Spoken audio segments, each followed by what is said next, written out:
tầm nông á bông bông tầm nông á bàn mà bông mà em bàn ná nè ngày nâng bông bông khang phí nhiêu quạt cầm ăn cầm kẹp là 5 kg បងប្អូនហើយនៅគាត់នឹកឃើញក៏ធ្វើវីដេអូជូនម៉ែបងប្អូនដែលគាត់តាសាសួរ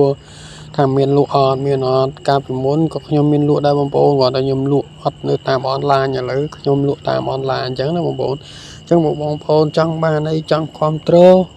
អាចទិញបានបងប្អូនខ្ញុំលក់តម្លៃធូរដូចនៅតម្លៃអីវ៉ាន់ស្រស់ឲ្យបងប្អូនប៉ុន្តែខ្ញុំប្រឡាក់ឲ្យបងប្អូនមកឆ្ងាញ់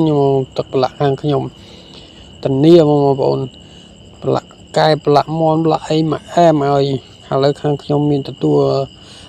កំងការសាច់ស្រស់ប្រឡាក់ជូនណាបងប្អូន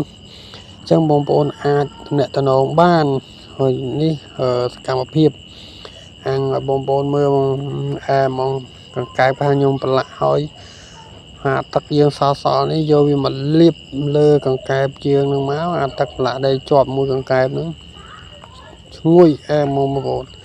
ចឹងបងប្អូនណាដែលធ្លាប់ជួយ follow និង comment share ខាងខ្ញុំថោកហ្វែនបងប្អូនខ្ញុំមានកម្មវិធីលេង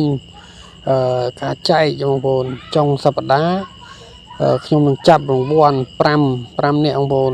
5គីឡូបងប្អូនអញ្ចឹងបងប្អូនជួយ like ជួយ share និង comment ពាក្យឆ្ងាញ់មួយទៅសនុកដល់ពេលខ្ញុំចុងសប្តាហ៍ខ្ញុំនឹងរើសបងប្អូនណាដែលជួយ like ជួយ share ហ្នឹងយកមកចាប់រង្វាន់ណាបងប្អូន